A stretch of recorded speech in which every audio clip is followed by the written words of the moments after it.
모두 발언을 시작으로 두 번의 공통 질문과 주도권 토론, 급습 질문으로 토론회가 이어지겠습니다. 이른바 셀프 공천 관련해서 박지원 당시 비대위원장에게 전화하신 적 있습니까? 온라인 게시판을 만들어서 항의 의원 랭킹을 만들겠다. 소봉대하지 않으시고 오해가 좀 없으시면 좋을 것 같아요.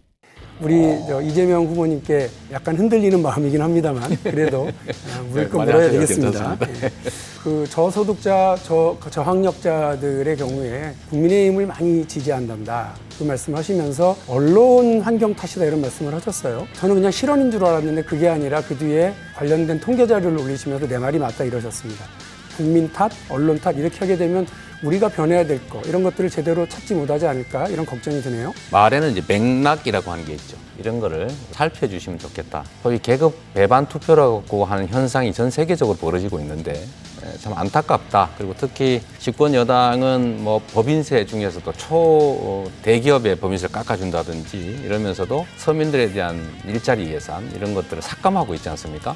그런 정당을 지지하는지 좀 비정상적인 상태가 좀 아쉽다. 예, 대통령 선거에서 언론 환경 이런 것들 때문에 저소득자, 저교육, 저학력자 이런 유권자들이 나를 찍지 않았다 이렇게 얘기를 하시게 되면 더 언론 환경이 좋지 않았던 김대중 대통령, 노무현 대통령이 어떻게 승리를 했습니까? 문재인 대통령은 어떻게 이긴 거죠? 우리 저학력, 저소득자들이 계급 배반 투표를 한다 이렇게 얘기를 하시면서 언론 탓을 하셨으면 언론의 프레임에 이런 거에 그냥 쉽게 넘어가는 그런 분들로 그분들을 규정하고 있는 것 아닙니까? 그 부분에 대해 사과하실 생각 없으십니까? 제가 말씀드린 것은 탓을 한 것도 아니고 있는 사실을 객관적으로 지적한 것이고 정확한 정보 전달 이게 가능한 이제 소위 언론 환경이라고 하는 거 정말 중요하다. 안타까움을 표시한 거니까 너무 과대하게 침소봉대하지 않으시고 오해가 좀 없으시면 좋을 것 같습니다. 최근에 온라인 게시판을 만들어서 항의 의원 랭킹을 만들겠다. 이렇게 말씀을 하셨는데요.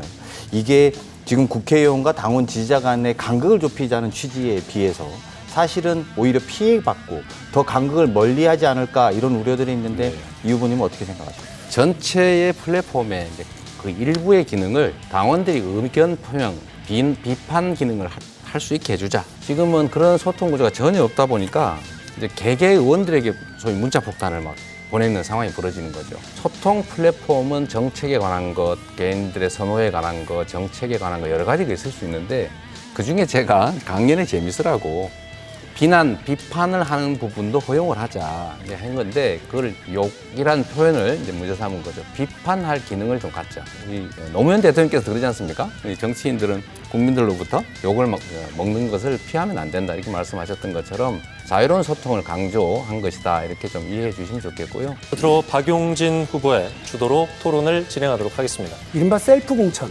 관련해서 박지원 그 당시 비대위원장에게 전화하신 적 있습니까? 여러 가지 의견들을 나눈 것은 맞죠. 맞지만 제가 공천권을 가진 사람이 아니기 때문에 그걸 셀프 공천이라고 할 수는 없는 것이고요.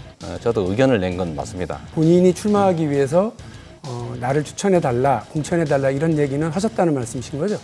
이게 당이 공천관리위원회도 있고 비대위도 있고 저는 당원의 한 사람에 불과하기 때문에 의견에 대해서 저의 의견을 말할 수는 있지만 제가 그것을 당의 시스템을 무력화하거나 또 제가 그 권한을 전적으로 행사하거나 하는 것은 아니니까 그걸 가지고 셀프 공천이라고 하시는 건 적절치 않은 것 같습니다.